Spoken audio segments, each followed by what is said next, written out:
You're tuned in to Shea Butter Me Radio, where we keep it all natural.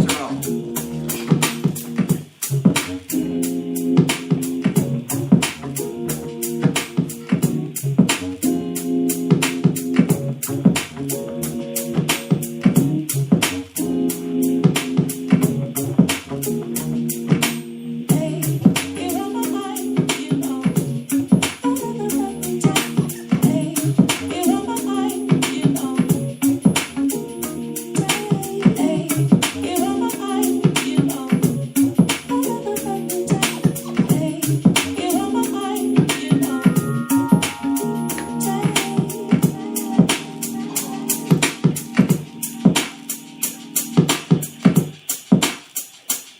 You're tuned in to Shea Butter Me Radio, where we keep it all natural. Peace, peace, family. This is Shea Butter Me. We're coming to you live from our radio station. Me and the Queen, Sister Ebony. We're on tonight. As usual, we having technical difficulties. I'm trying to share the link on Facebook, and it's taking its slow time here, the system. I think it's coming on now. There we go. Okay, so I got to take a second and share this. So how was your week, Ebony? Talk a little bit for me while I get this link out to everyone. Hey sis, everything is going well. I'm sitting here, working on the whole week, actually working on my vow renewal, wedding ceremony, get things in order. My bridesmaids are doing so well. I mean, I swear they are so on point with what they need to do, so shout out to them. Also, my husband and the groomsmen are working on their thing, so shout out to them. And I got my little girls that got, doing their little flower girl thing. Their gown just came in. I'm so excited. And, I've been calling for videos and just working some things out there. It's going to be in Atlanta, Georgia, actually Acworth, Georgia. And my birthday is going to be that weekend as well. So I'm just totally excited. And I got the girls out there shopping for birthday suits. So we can just hang out. I hear that. I'm excited. That is so great. I am so happy for you. Excited. Congratulations. I've been waiting. Okay, It's 10 years down the drain. Yes.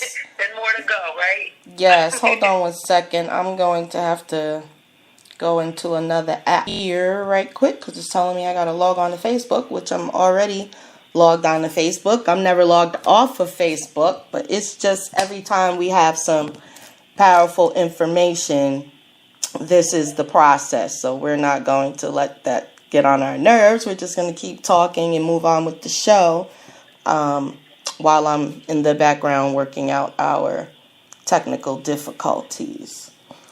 So Ebony talked about her marriage vows that's coming up next month. We want to wish her all the best, many blessings. Ashe to you and your family.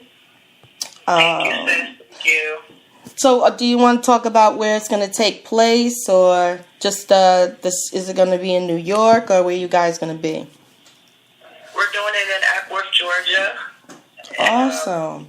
We're going to spend like the whole entire Thanksgiving weekend out there to be with some friends and family, and then we're going to do on Saturday the marriage and everything. But my birthday is actually that Friday, so we're putting it all together. And then shout out to my aunt Dottie. She will be celebrating her kidney transplant there, so that's the birthday of her kidney. And I want to say blessings to her because, you know, she almost didn't make it, and I get strength off of her. So I want to give her a big shout out about that because, you know, she made it. She still lives on this planet Earth, and she got blessed for that because it's really hard sometimes to try to get a kidney. Yes. And, it's a blessing that she's here. Totally, so we are totally. that as well. Ashe, we give all our blessings. Miracles happen all the time, and I know she feels so grateful, and we just want to lift her up, because it's definitely a blessing. So my week was okay, basically busy and working with different companies, and we talked earlier this week about getting together and networking within our communities and actually supporting each other. Shea Butter Me is actually a business that we have products that we make from shea butter. We have other products that don't contain shea butter as well, but 80% of our products contain shea butter. So what we want to do is market ourselves to some of our people in our communities and give you guys the best that we have to give, because I make my products handmade, and everything is made to order most of the time. My butters and all the other different products that we have are made to order. So that's actually a great service to have. Like, you could come up with your own fragrances, your combinations and everything, and you can, customize your products, which is not something that you can do from a store-bought venue. So we pride ourselves in being able to offer that to our friends, family, and constituents. Ebony, you want to talk about our Royal Queens of Candle business that we both share? Absolutely. Our candles are gorgeous, they're beautiful and powerful.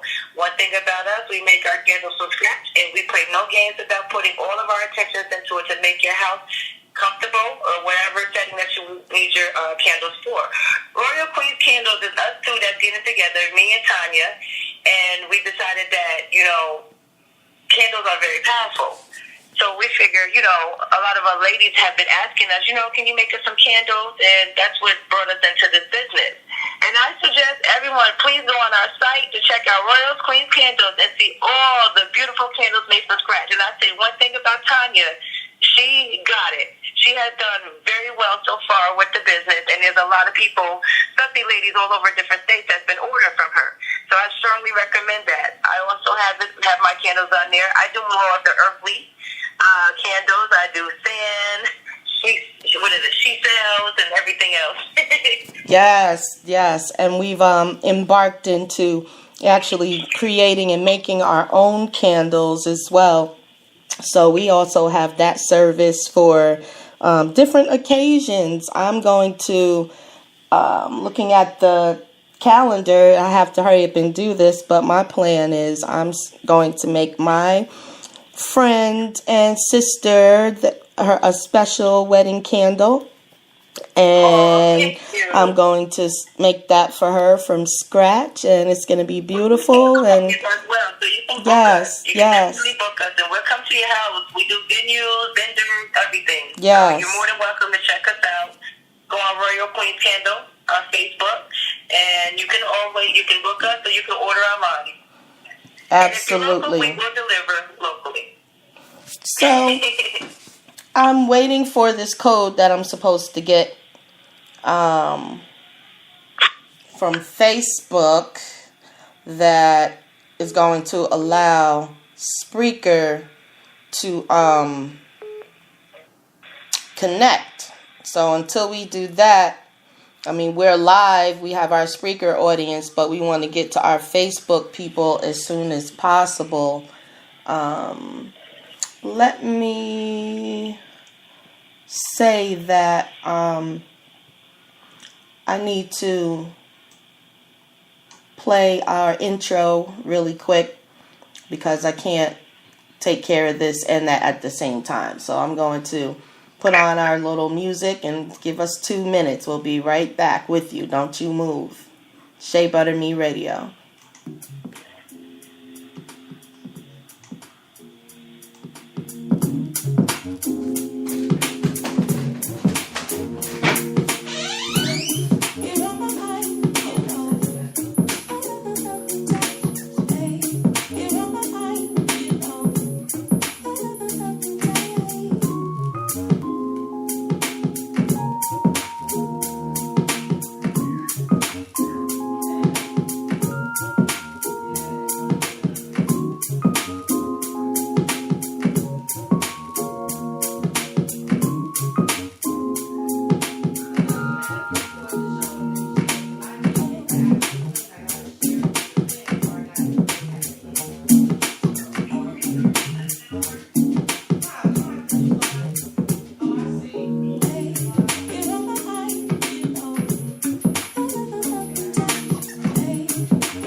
Yes, Shea Butter Me Radio, we're back. We are on Facebook, so it did get through. We have a live chat. If anybody wants to call in, we got a live chat here.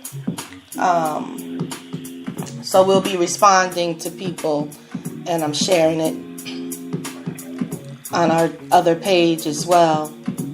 Yes, technical difficulty because we aren't learned producers. We are just taking this platform and making it do what it does for us to communicate with our people. And I know you guys don't mind. It's just amazing that we're even able to embark on something like this and have our radio station where we're like literally broadcasting around the world. So this is great.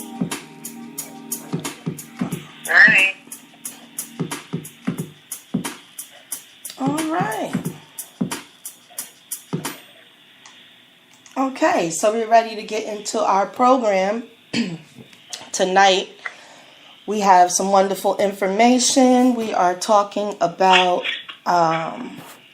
coping with mental illness and different information that we came across. We both had the mind to do this about, let's see, when we did our last radio segment, right after that, a couple days passed, and I texted Ebony. I said, so what are we going to talk about for our next show? And I already had it in the back of my mind, but I always want to see what she comes up with because she's so brilliant and has so many great ideas. So she said, right away, she's, text me back, mental illness and depression. I'm like, wow, that is really interesting because I've had some conversation with a couple people that were going through some battles and during that week and that time. So we said that this is the most perfect time to talk about this subject. Anything to add, Ebony? What was crazy was at the same time you were texting me about it, I was already talking to with a young sister about what she was battling and things like that. And I've noticed that lately, within the past year of 2017, that there's people that either inbox me, text me, or call and ask me for advice about the depression or the anxiety that they're struggling with. And me myself, years down the line, I have suffered from depression. I have suffered from anxiety, and I had to learn how to cope with it and deal with it myself. me being a person that survived from that and learned how to change that setting, I'm so blessed to be able to talk to others about it and show them how they can fight this, because this is something that's very strong in our communities nowadays, and even including with the teens, everyone's battling this, starting from our adolescent age, you know. So when you had hit me about it, I'm like, wow, it's crazy that you're asking me, and you have that same thought about it, and I'm like, we're synchronized together about this. So, you know, me getting all the signs about, you know, the mental illnesses that's going on, I'm like, you know, maybe that's something that we need to talk about. Maybe we can help others. Maybe we can save someone's life.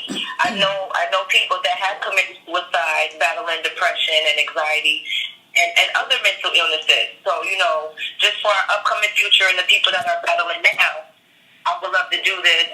You know, it's plus an honor to the ones that have lost their lives due to suicide. So I'm reaching out to everyone here, and I hope and pray that everyone is listening and pass this segment on to others. And know the signs with people, and please pay attention to what's going on with everyone. You know, when you love someone, you support them and motivate them, and just be there for them, because this right here is a serious, serious issue nowadays in life.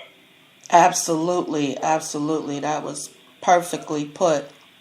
So when we talk about our different subjects, we always like to have a little basic information and breakdown of what we're talking about. And when I was doing my research, I'm looking up different things like mental illness and depression, and it seemed to have a geographical connotation to it. It was like information was coming up, you know, mental health in America. It was just like everything was specifically saying about mental illness in America.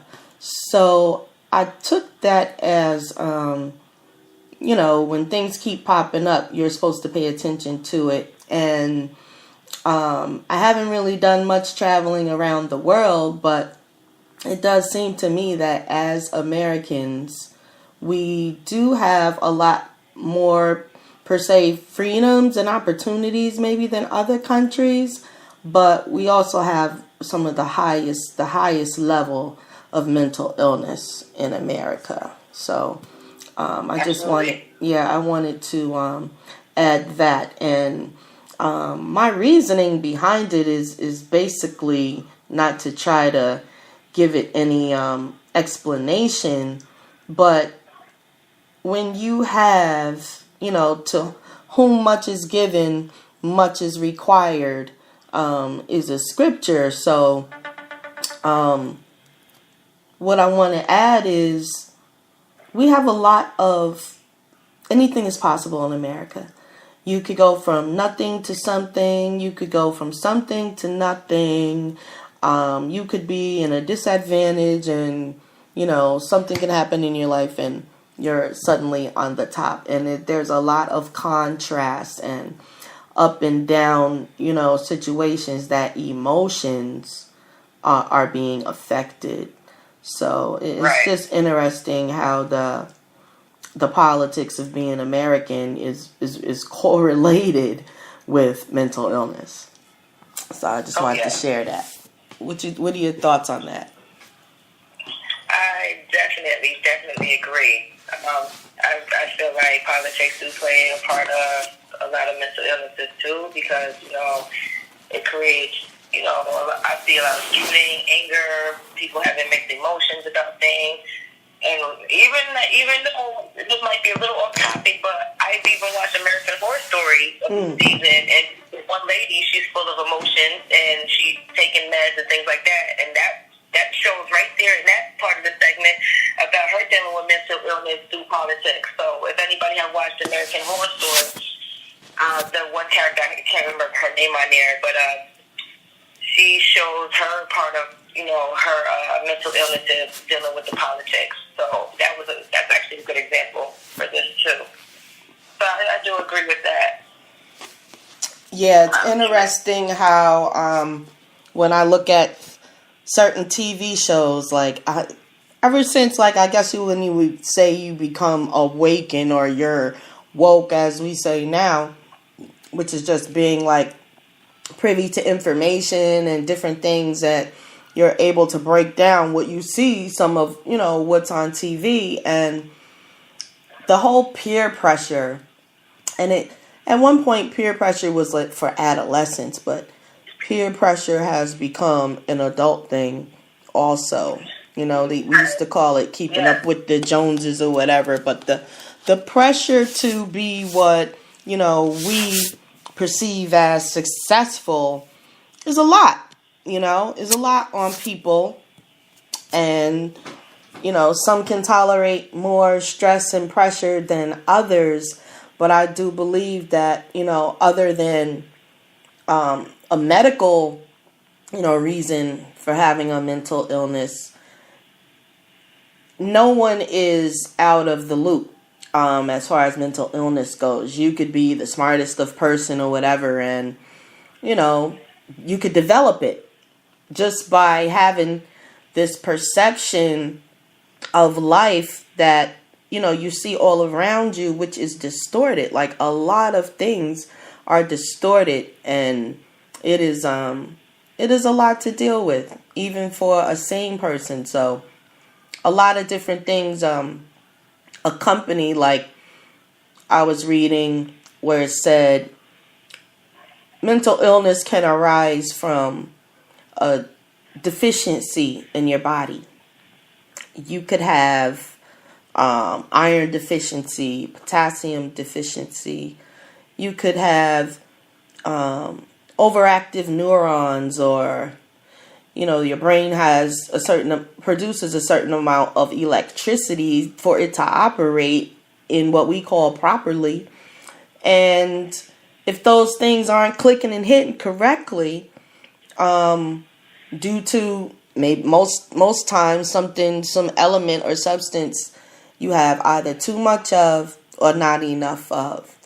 So we also wanted to put out there about the medical side of mental illness, because I think that most times it's talked about on a psychological basis, but mental illness can arise from body deficiencies, from having deficiencies of whatever you need in your body.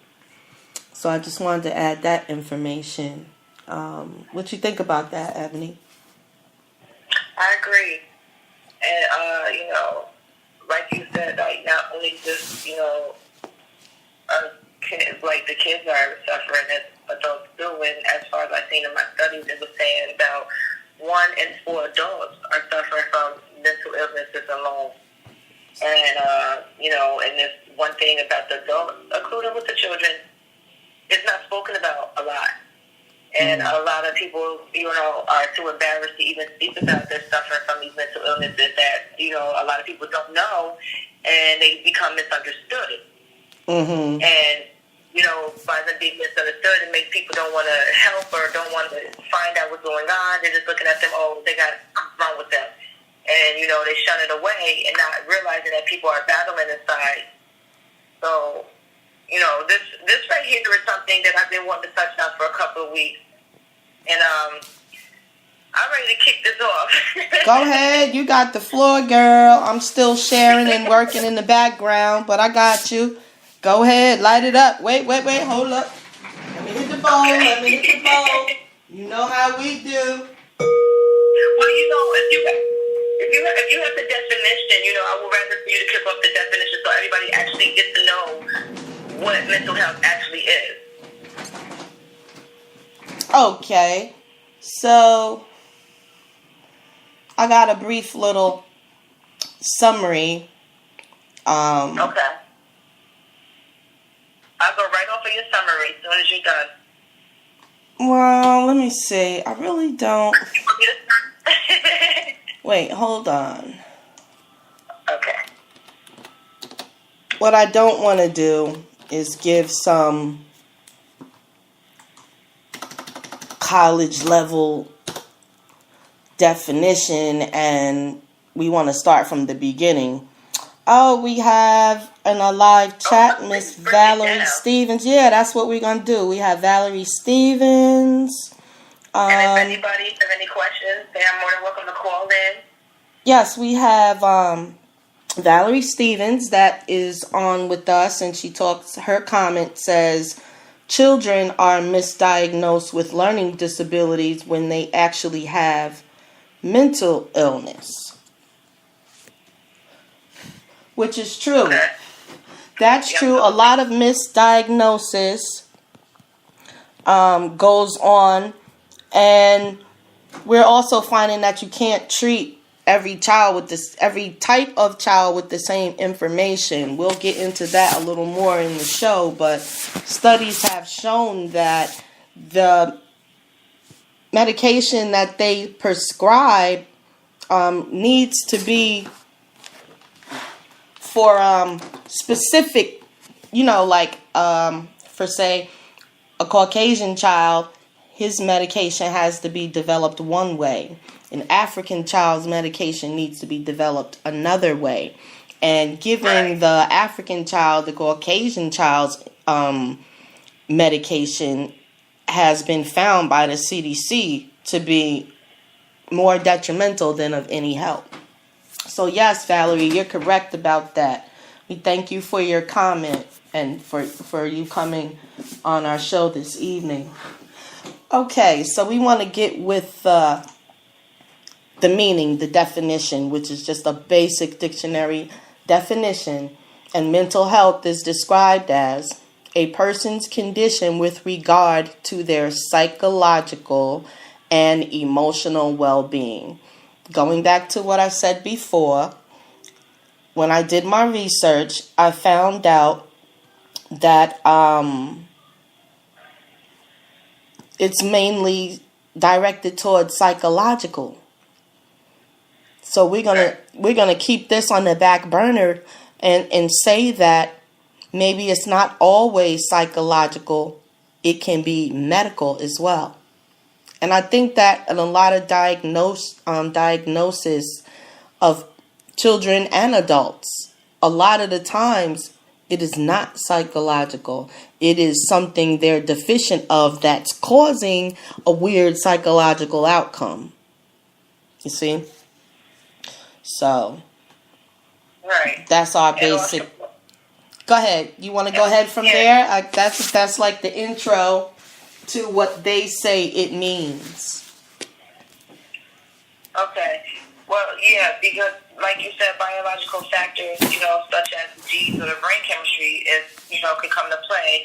But also, I've learned that within growing up, you go through experiences such as trauma or abuse. And, especially in the community, a lot of these children face experiences dealing in homes of foster care and things like that deal with a lot of trauma and abuse. And they grow up traumatized. And that brings a lot of mental issues as well. Absolutely. And they don't know how to cope with that. And when you don't have anyone to sit and talk with that you can actually trust, it brings another level to that. And they lash out in different ways, and, the behavior changes. Also, with, like you said, family history can cause mental issues. There's things that can pass along with genes, like if the other suffers from mental issues, the child can actually get that passed along to them too. Mm-hmm. So what I got, the term mental illness is directly similar to a mental disorder. The two terms may be used interchangeably as they tackle the same concept. Illness is sometimes used to describe conditions such as schizophrenia, which has a strong biological basis, but is not all confirmatory. Mental disorders or mental illnesses should be addressed as these conditions aggravate life at a gradual pace.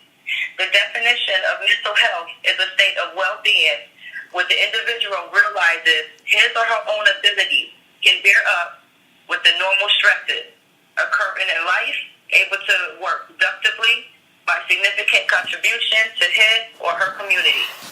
Mental disorder and mental illnesses are two different terms used in psychiatry, which are often confused by many people since there is no clear cut between the two. However, it's valuable to know the difference between mental disorder and mental illnesses for the purpose of diagnosis. Because, like you said, they can misdiagnose things, and that's what Valerie was talking about. A mental disorder is defined as a change that takes place in an individual's thinking pattern and emotions, which easily interferes with the performance of his or her day-to-day activities, mostly due to disturbances taking place in the brain. There are many types of mental disorders, and anxiety and depression are two of them. The term mental illness is related to the term mental disorder, despite the fact that the former also refers to the form of origin, symptoms, and signs. It is defined as a pathological condition of the brain, characterized by a set of identifiable symptoms and signs, and occurs as a result of various ethological conditions, like infections, genetic defects, and environmental factors. For example, some psychiatrists tend to consider schizophrenia as a mental illness, but not a mental disorder, because of its strong biological basis of origin. Labeling a mental condition as a disorder or illness is quite controversial and tricky. Both of the terms can be used interchangeably.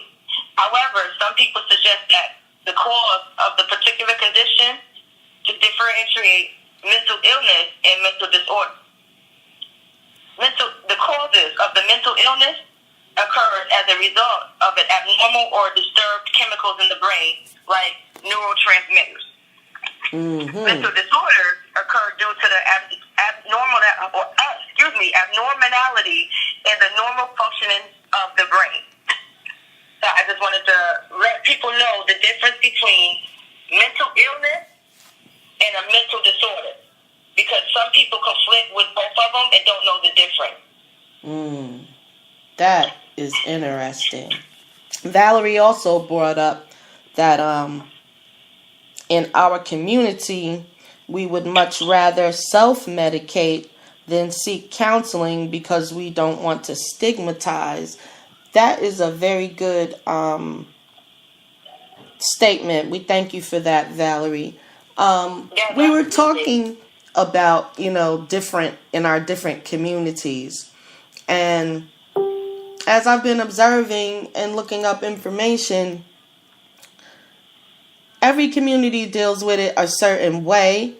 My opinion or my observation is in the Black community, it is often looked at as a religious type of connotation instead of medical. And it's like things have to get really bad to a certain point before they will say, okay, you need to see somebody. And then sometimes it doesn't get there. But it could be just due to miseducation, but we must be able to know the signs, the difference between right and wrong, people's movements. When you're, around your family and concerned with them, you checking how they move, and it's like an outsider can come into a situation and be like, wow. And it's like, wow, everybody in here got a little mental illness, and then they can't be of support to the other family members, So we also have on the opposite side in a lot of our Caucasian families, when things get really bad, there's murder, there's something, suicide, different things like that. And it's like, wow, when you look into the background, it's like, okay, he's had a mental illness for 10 years, but he was okay. And then, as parents, I'm just going to add that, you just have to recognize, like you said, the signs. And if when you love your children and your family members, you just don't chalk that up to being, oh, he'll grow out of it or things like that, Medical attention and counseling is definitely, the way to go. The first step is making taking the first step, Right. Yeah. Definitely. I tell people to look out for those signs. Yeah. You could go ahead. I just wanted to, I'll ad lib as you dropping your knowledge. I know I'll go two and two. You're doing a wonderful job. You're doing a wonderful job. Hopefully we can help someone. You know, we got to be support systems. And it all comes with being available, you know, actually talking to people or reaching out to people. I find myself having conversations, you know, through meeting people on social media, but people are dealing with some real situations, and I sit back like, wow, I don't even know this person, and you know, they're like they're reaching out, they're calling out, and it's like, wow, I just feel blessed to even offer any type of, you know, positive information or resources at this point, and that's how we gotta be. Right, and I want to say shout out to the ones that do inbox us a lot, you know, asking for guidance and support and things like that, because, absolutely, you know, this is what we are here for. And for you to reach out to us, we thank you for that, because, you know, you never know, you know, anyone can need help with anything. And for you to just have the courage to reach out to someone that you don't know, you know, I thank you for that. And as far as we are breathing on this earth, we will be willing to help. That's right. Where we can. What, to our best of our ability. We are very, you know, we're here. We're definitely here, because I know how that felt. I know how it feels. I've been down that road before, and I didn't have no one to, you know, help me and encourage me and talk to me about it. I learned these things on my own, and if I can help anyone, you know, and if I can save a life, I'm willing to do that. So you guys and you females definitely reach out to us, because we're here for this. Yeah, because I'm thinking, you know, it doesn't take much. You know, there's some kind of a situation or whatever can just pop off and your life change. And, you know, that's a lot. That's a lot. So we have different perspectives of what we call mental illness. But the thing is, what we need to rethink, as far as my experience, is what is normal. You know, what is normal? I think normal is something different today with our free society and everything. Normal has been categorized. When children, like they say, of a child is learning slow or whatever have you. I think back in the day, more so, it would have been under the category of a mental illness, but now it's just, you know, children develop at different times. You know, we've learned and evolved more than that. I want to talk about what it says here about cultural and religious considerations concerning mental illness. Okay. Mental health is a socially constructed and socially defined concept that is different societies, groups, cultures, institutions, and professions have very different ways of conceptualizing its nature and causes. Determining what is mentally healthy, see? I just said that. So we on the right frequency. I'm loving that. But determining what is mentally healthy and deciding what interventions, if any, are appropriate. Thus, different professionals will have different cultural, class, political, and religious backgrounds, which will impact the methodology applied during treatment. So let's stop and talk about that. So it said that different professionals will have different cultural, class, political, and religious backgrounds, which will impact the methodology applied during treatment. So that is saying it depends on the mental health of the person you went to for help, and their culture, class, political standing, and religious background is going to determine how they treat you. And like I said, a lot of times is geared towards the psychological when it should be geared toward the medical. So a lot of resources are being wasted and misdiagnosis, and people are going through entire treatment plans that should have been, the methodology should have been set up differently. Like, it has to be a type of thing that can be tailored to the individual. It cannot be a class type thing. And I'm seeing the classism in it when we go to, even from, ADHD to any compulsive, disorders, any kind of disorder. I'm seeing, that's what I'm seeing, that it's being, systems are put in place that is not really attacking or helping the issues. Right. I agree, sis. That's good right there. That was some good info right there. Mm-hmm. Think about that. Yeah. Wow. Yeah.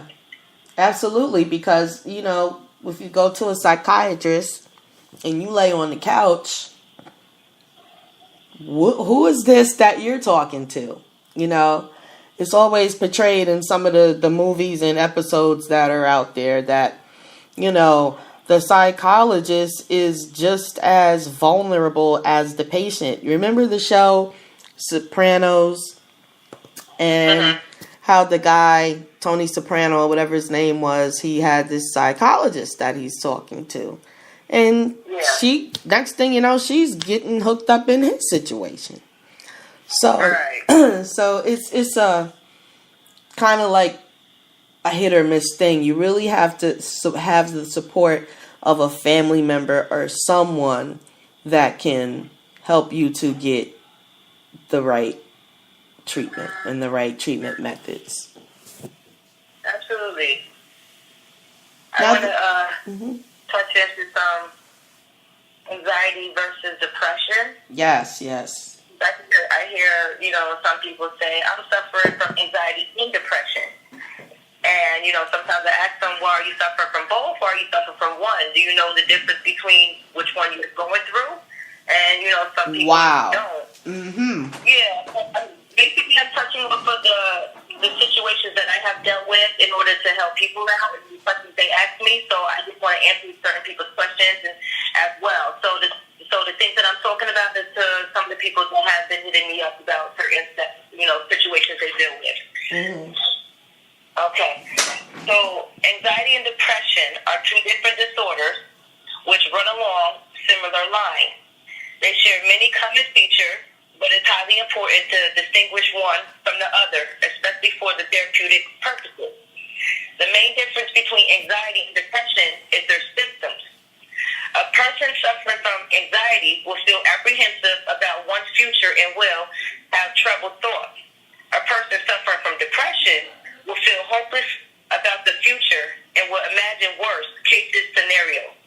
Anxiety can lead to depression, though, and depression actually can lead to suicide.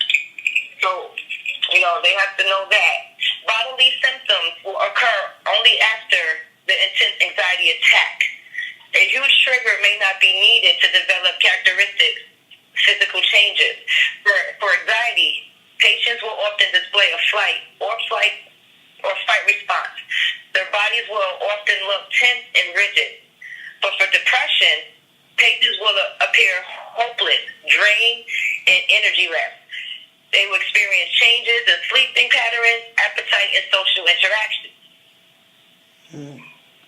For mental illness, schizophrenia is a treatable, serious mental illness that affects a person's thoughts, feelings, moods, and overall functioning.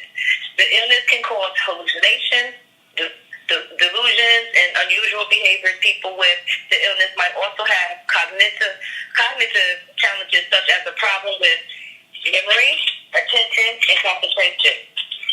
Studies show about 1 in 100 Americans are diagnosed with schizophrenia. Wow.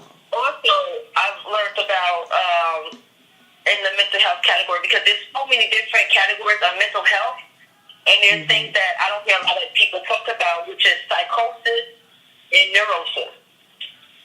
And with that, it says mental health is defined as a state of a subjective well-being. However, there are various types of, like I said, mental illness identified among the general population, and the most common ones are psychosis and neurosis. Psychosis and neurosis completely differ from each other in the aspects of pathology, symptoms, and treatment. Psychosis is defined as a major major personality disorder, which disrupts one's emotional and mental aspects of life. Neurosis refers to constant struggle between an individual personality and the patterns of behavior in a stressful condition, often associated with physical and mental disturbances. And psychosis is a result in a complete alteration of the personality with a considerable impairment or loss of sight, where in neurosis it's a result in a partial change in the personality along with a bout of loss of insight. Psychosis patients often lose their touch with the reality with an absolute distortion of it, but they may not realize that they are not well. But neurosis patients know that they have been affected by a certain illness, so not only a small external support will help them overcome their condition. But few of the major psychiatric conditions which will carry psychosis as the key feature include bipolar disorder, delusional disorder, psychiatric depression, and schizophrenia. Anxiety neurosis, depression, eating disorder, obsessive compulsive disorder, and phobias are some of the main types of neurosis that is commonly seen among the general population. So I wanted to point that out there because a lot of people don't pay attention to that either. They always go at, anxiety and disorder, and there's more than just anxiety or depression. And some people I just want people to understand and dissect the difference between that. So just in case if someone is talking to them and they're battling something, we're not saying we're doctors, but certain symptoms you can probably tell what they're battling so you can work with them and help them. Yes, that's absolutely true. I'm coming across more and more information. So this is some information that talks about depression in childhood and adolescence. And I'm just going to read. Mental health and stability is a very important factor in a person's everyday life. Social skills, behavioral skills, and someone's way of thinking are just some of the things that the human brain develops at an early age. Learning how to interact with others and how to focus on certain subjects are essential lessons to learn from the time we talk all the way to when we are so old that we can barely walk. However, there are some people out there who have difficulty with these kind of skills and behaving like an average, quote unquote, person. This is most likely the cause of having a mental illness. Mental illness is a wide range of conditions that affect a person's mood, thinking, and behavior. About 26% of people in the United States age 18 and older have been diagnosed with some kind of mental disorder. However, not much is said about children with mental illness, even though there are many that will develop one, even as early as age 3. The most common mental illnesses in children include, but are not limited to, ADHD, autism, anxiety disorder, as well as depression in older children and teens. Having a mental illness at a younger age is much different from having one in your 30s. Children's brains are still developing and will continue to develop until around the age of 25. When a mental illness is thrown into the mix, it becomes significantly harder for a child to acquire the necessary skills and habits that people use throughout the day. For example, behavioral skills don't develop as fast as motor or sensory skills do. So when a child has an anxiety disorder, they begin to lack proper social interaction and associate many ordinary things with intense fear. This can be scary for a child because they don't necessarily understand why they act and think the way they do. Right. Yes, and then we have what we are called as a stigma. Stigma is also a well-known factor in mental illness. Stigma is defined as a mark of disgrace associated with the particular circumstance, quality, or person. A stigma is used especially when it comes to the mentally disabled. People have this assumption that everyone with a mental problem, no matter how mild or severe, is automatically considered destructive or criminal. Thanks to the media, this idea has been planted in our brains from a young age. Watching movies about teens with depression or children with autism makes us think that all of the people that have a mental illness are like the ones on TV. In reality, the media displays an exaggerated version of most illnesses. Unfortunately, not many people know that, so they continue to belittle those with disorders. In a recent study, a majority of young people associated mental illness with extreme sadness and violence.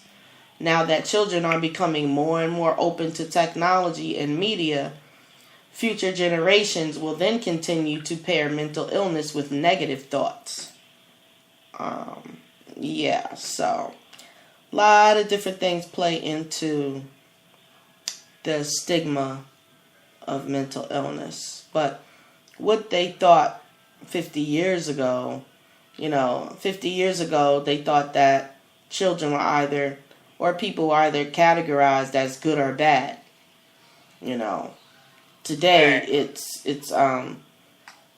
two categories, either mentally healthy or mentally ill. People kind of hardly don't let you discover the in between. It's either two extremes. Yeah, absolutely. And to cover that about the depression with the teens, for what I have, many young people feel that, and maybe even though the little ones, but I'm gonna get into the teens, but they feel like, at the age that they are, life is not fair, or that things never go their way. So, they tend to feel stressed out and confused. To make matter worse, teens are bombarded by conflicting messages from parents, friends, and also society. Today's teens, they see more of life, of what life has to offer, both good and bad, on television, at school, magazines, and on social media. Teens need adult guidance more than ever to understand all the emotional and physical changes they are experiencing. When teens' moods disrupt their ability to function on a day-to-day basis, it may indicate a serious emotional or mental disorder that needs attention. When teens feel down, there are ways to cope with these feelings to avoid serious depression. A few examples to help is to try to make new friends. Healthy relationships with peers are central to teens' self-esteem and provide an important social outlet. Also have them participate in sports, jobs, school activities, or hobbies. Staying busy helps teens focus on positive activities rather than negative feelings or behaviors. Joining organizations that offer programs for young people is another good enlightenment. Special programs geared to the needs of adolescents help develop additional interests. Us adults have to make them feel that they can trust us. So they can ask for help when problems are too much to handle alone. Teens should not be afraid to ever ask for help from an adult. Adolescent depression is increasing at an alarming rate, which I'm worried about. Depression can be difficult to diagnose in teens because adults may have, I get a tongue twister. Teens, because adults may expect teens to act moody. We expect that. So it's kind of hard to diagnose these sometimes because the hormones change, the little teenage thing that goes on. They don't always understand or express their feelings very well. They may not be aware of the symptoms of depression and may not seek help. And that's for us to pay attention to that. Symptoms that may indicate depression, particularly when it lasts for more than 2 weeks from a teen, for us to pay attention is poor performance in school, withdrawal from activities and friends, sadness and hopelessness, lack of enthusiasm, energy, or motivation, their anger and rage, overreaction to criticism, feelings of being unable to satisfy ideals, poor self-esteem or guilt, lack of concentration or forgetfulness, changes in eating or sleeping patterns, substance abuse, problems with authority, and suicidal thoughts or actions. Those are signs we must pay attention to with our teens. These signs should be taken very, very seriously and obtain help. Caring and supporting can save a young life. Offer help and listen. Encourage depressed teens to talk about their feelings. Listen to them without lecturing. Please listen to them without lecturing. And always pay attention to any talks or actions about suicide. Trust your instinct, though. If it seems that the situation may be serious, seek prompt help. Bring confidence if necessary in order to save a life. Because we must protect our future. We have also, I want to say out here to our viewers, that if anyone out there feel like suicidal, or if you feel suicidal, or just feel down, and if we can save a life, anyone can save a life, we have, there is not we, but there is a suicide hotline, if you not know, and I'll give you the number. It's 1-800-273-8255. Once again, 1-800-273-8255. That's the national hotline that you can call if you feel any suicidal thoughts or if you know anyone that's been suicidal. Another resource for teens they have called the Boys Town National Hotline. And they are 1-800-448-3000. Again, 1-800-448-3000. And they are called the Boys Town National Hotline. And for another hotline, it's called, they are crisis counseling for the homeless and at-risk children. And their program is called the 9 Line. And their number is 1-800-999-9999. And you can call any of those if anything you see or even if you're battling. I encourage this to all my viewers. Please pay attention. Please pay attention. Awesome. That was just outstanding information and resources. We're going to ask you to give that information again at the end of the program, Ebony. Absolutely. And also, I want to just add in, there is also a very helpful website to go to, and it's www.s as in Sam, P as in Paul, R as in Rock, and C as in Crystal.org. www.sprc.org. And this site will help guide you to make a plan to prevent suicide, find suicide prevention programs, and how to make action just in case that you've been around someone that is suicidal. And they have more things that they can help you with. So if you don't want to call on the hotline, you can also go on that website at www.sprc.org. And I will definitely give all the information at the end of the segment again. Awesome information. There's just no other way to describe that. Your zeal and your passion for this subject is just wonderful and what we need today. So we just want to talk about, being a child of the light or a person of light. This is what is going to help, because detecting mental illness from the onset or before it could get to a crisis situation is key. Try to be open with your loved ones, have conversations, and flat out just ask them, how you doing? How's everything going with you? Right. Not the external things that they go through, but how are they feeling on the inside? And it's just a moment, and that's all it takes. Just a moment. I was looking at some information that talked about the economic comparison for mental health, that it is usually, it's 60% more prevalent in the middle to I don't like to say lower class, but it's an income bracket, and it's usually, middle to low income people that are most affected. Also, we have the aspect of our geographical locations, and we want to deal with pollution for a second. We're taking this like up to the next level, and we're looking at causes. And although we may not have all of the answers, we're going to give you the countries where mental health is most prevalent. And our environment, we have a lot of things that play into what we go through as people. Sometimes medicine or whatever can't pinpoint it, but just know that it is not a singular thing. People feel alone and singled out. And so I like to deal with a little bit of statistics, but we're going to start with, and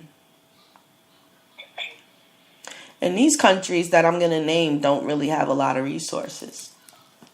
So it says Beijing, Shanghai, Japan, New Zealand, Asia, Mexico, Colombia, Lebanon, Israel, the Ukraine, China, the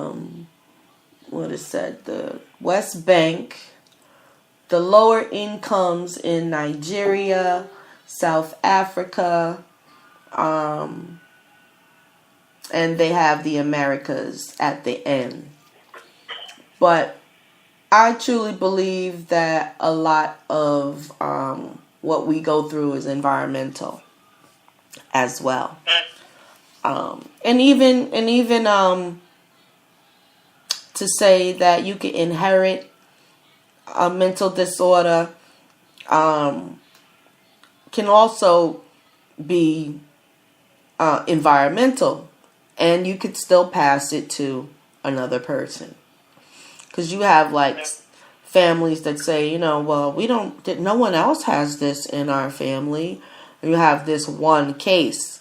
So a lot of times maybe that is not so much,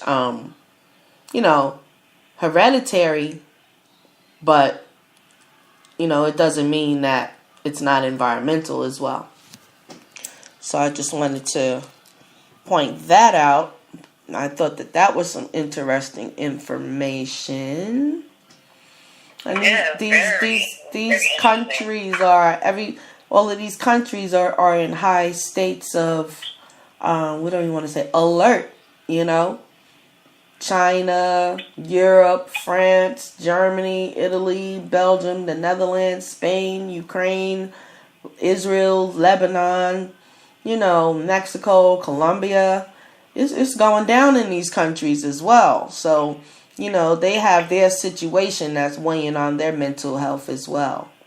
And I think increasingly here, right where we are here in America, the day-to-day happenings, is not much uphill stuff going on. So at this time, it's a good thing that we were led to come and talk about this, and we can always come back and revisit it, that we need this talk now more than ever.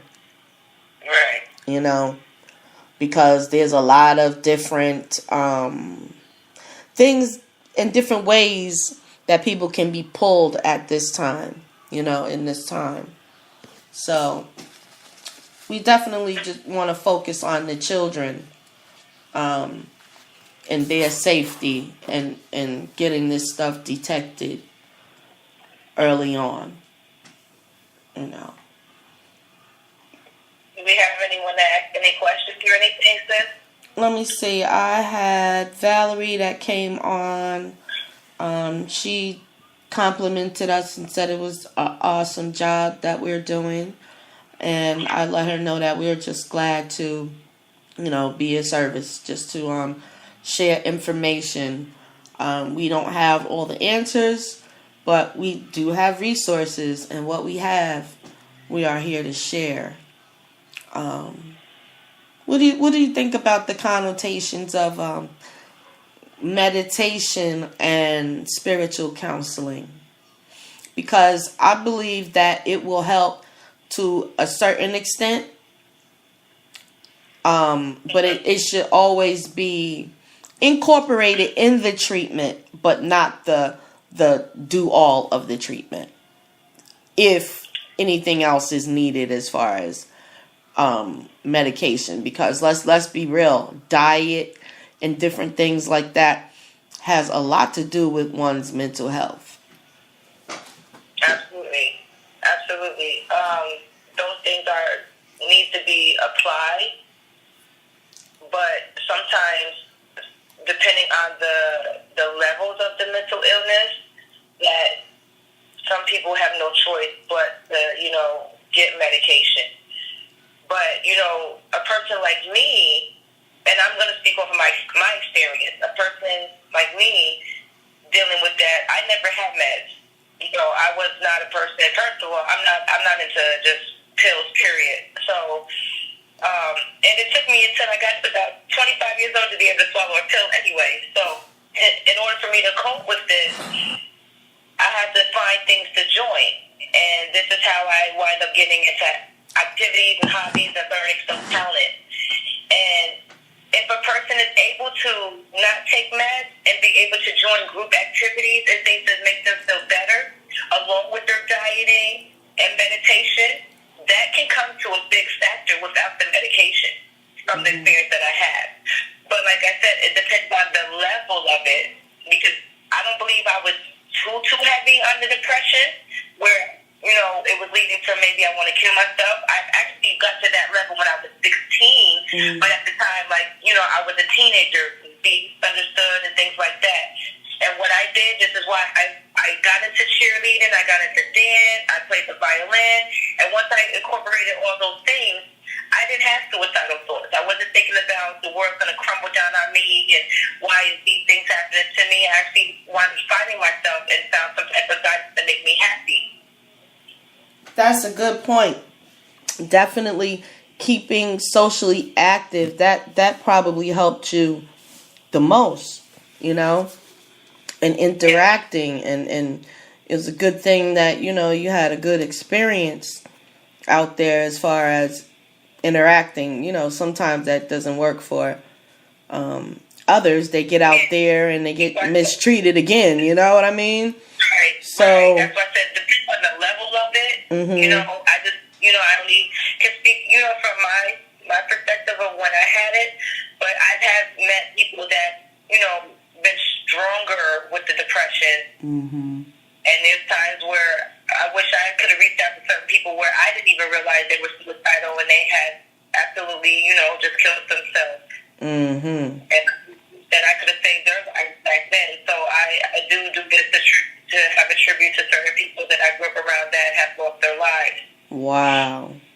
Yes. I had a friend that actually she killed herself over being bullied, and that happens too. Wow. Yes. That definitely happens too. There are teens and adults that will kill themselves over a form of bullying. And yes. that also can cause, having depression and things like that when you're getting picked at and you feel like, people of your age bracket don't like you.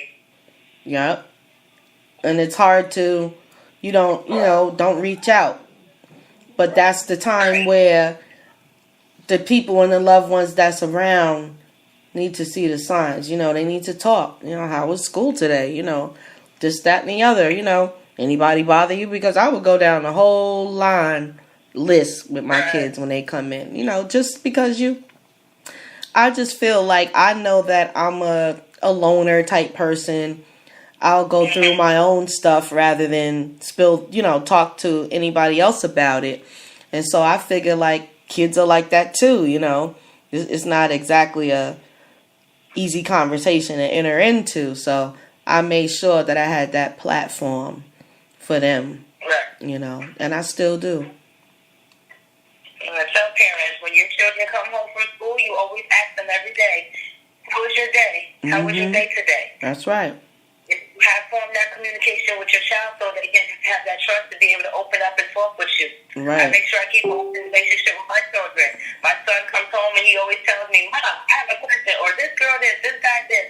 What can I do? What can I say? I always give him advice. My daughter, she has her little girl talk with me. I created that bond where they don't have to run to nobody on the outside to steer them wrong or guide them in a different direction, where they are open to talk with their mom. And I'm the one, because I tell them, pretty much you trust your instinct, you trust your mommy. And I want to be able to keep that bond with them as they get older. Absolutely. And that's what you're supposed to do. And if they can't talk to us, who else can they go out there and talk to? Absolutely. So many times.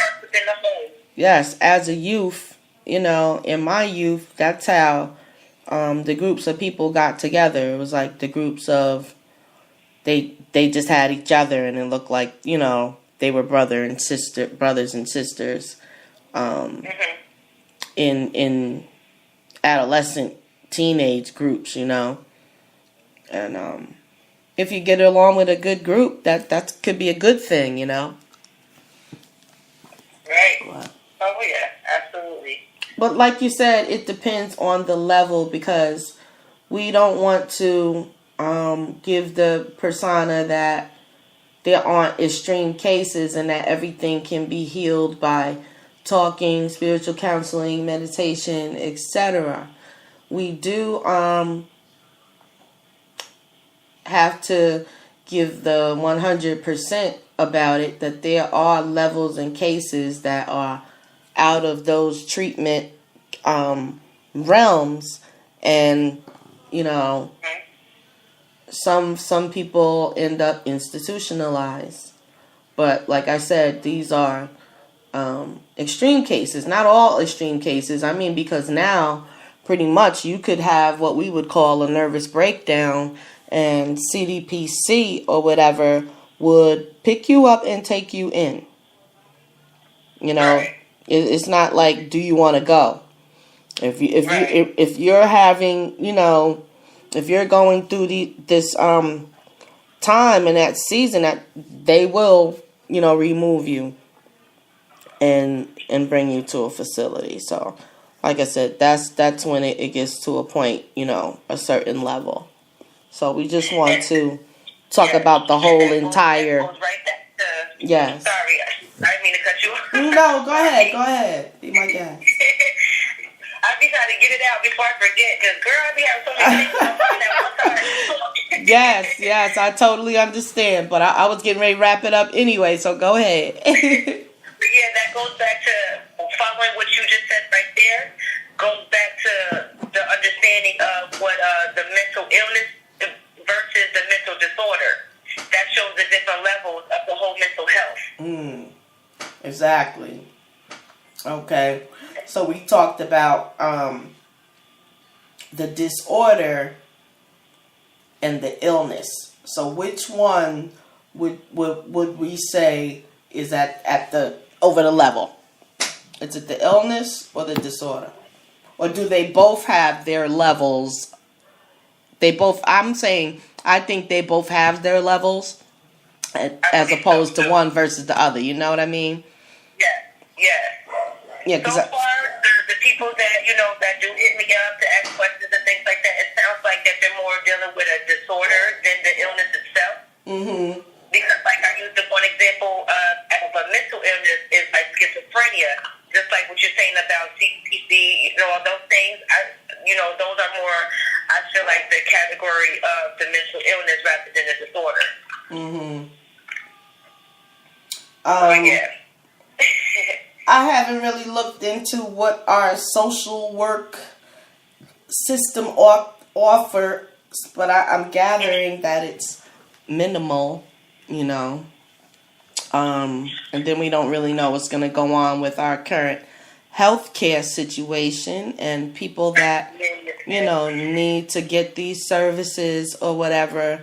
You know, if you have any symptoms and signs at all, I would suggest, you know, seeking help immediately, because we don't know, you know, what's going to be covered on our insurance and what is not. So don't put off today, you know, tomorrow, what you can do today. That's right. You know. That's right. I want to say also to my veterans out there, shout out to you too. You saw a rock. And I know that, you know, most of you suffer from mental disorders and mental illnesses as well. And there is a Veterans Crisis Line as well for them too. And when you're ready to wrap up, sis, I want to present all these numbers once again. Sure. And the website again. Okay. Let me see. Let me just share this about meditation real quick. Okay, yeah, absolutely. Okay, so this is something that you could do any place, anywhere, and it helps because this is science. This is not, you know, belief. It's not based on belief. So this is the information about meditation. Meditation is a practice where an individual operates or trains the mind or induces a mode of consciousness, either to realize some benefit for the mind or to simply acknowledge its content without becoming identified with the content or as an end in itself. The term meditation refers to a broad variety of practices that includes techniques designed to promote relaxation, build internal energy or life force. We call it the ki or the prana. And it develops compassion, love, peace, generosity, and forgiveness. Particularly ambitious form of meditation aims at effortlessly sustained single-pointed concentration, which is meant to enable the practitioner to enjoy a sense of well-being. So the word meditation carries different meanings in different contexts. Meditation has been practiced since antiquity and has a component of numerous religions and traditions and beliefs. Meditation also involves an internal effort to self-regulate the mind in some way. Meditation is also used to clear the mind and ease the many health concerns such as high blood pressure, depression, and anxiety. And I wanted to stop there because depression and anxiety can be helped by meditation. And then they're saying focusing, you know, on yourself and one mode of consciousness, which at that time is to feel love and peace. So, and then we have different things like with our candles. We'll come back there. It really does make an atmosphere different, you know, especially if you have the right kind. You know, it can help you set the space and the mood for, you know, your meditation. And when you're either depressed or anxious, thinking good things, smelling good smells, being in a good surrounding helps. And sometimes we have to create our own reality, you know. We have to have our different things that help relax us. Our candles, you know, our nice soft music. We talked about crystal therapy before. There's a lot of crystals out there. Absolutely.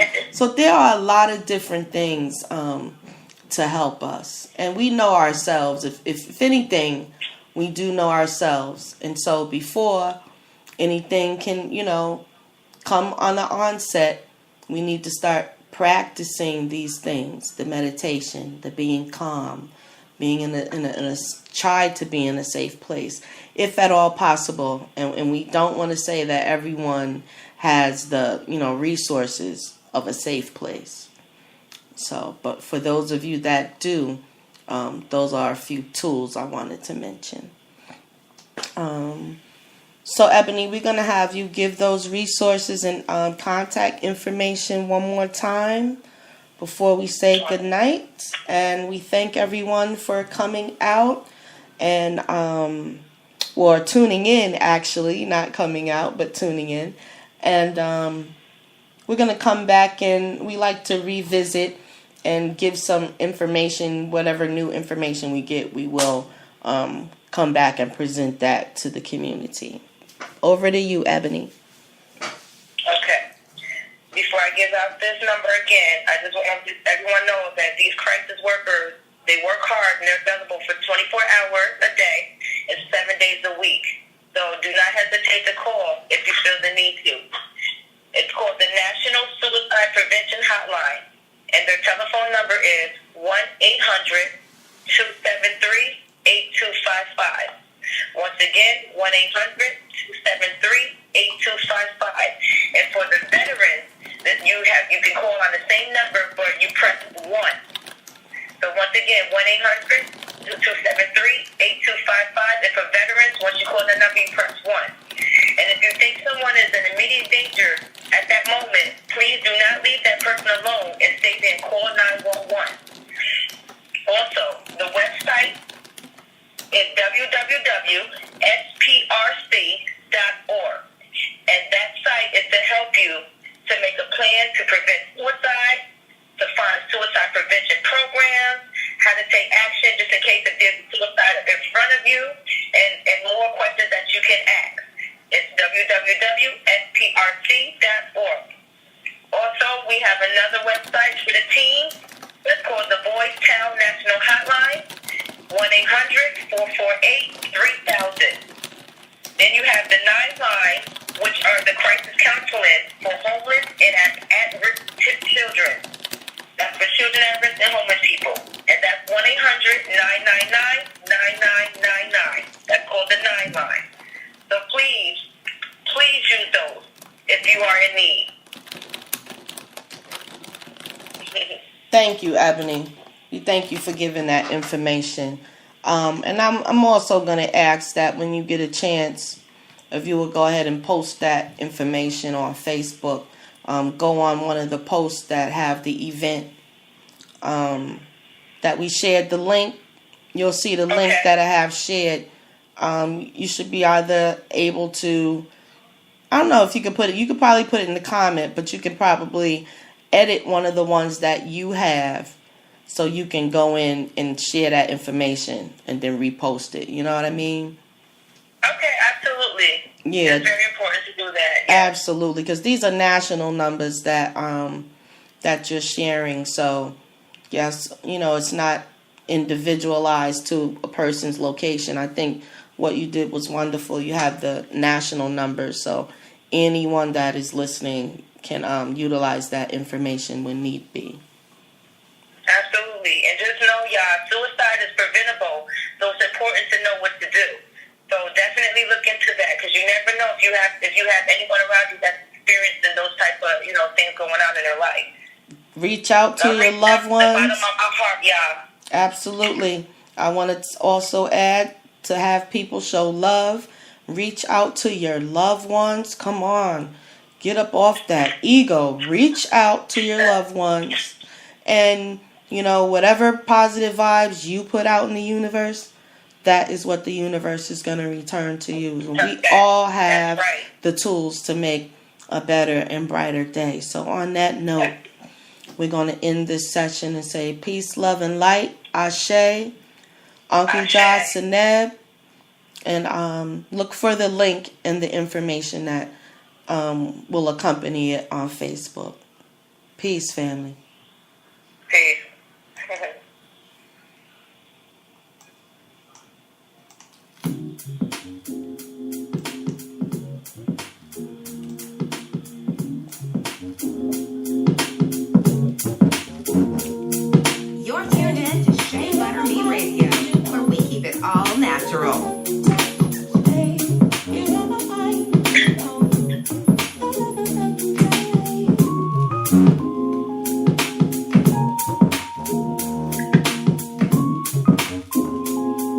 You're tuned in to Shea Butter Me Radio, where we keep it all natural.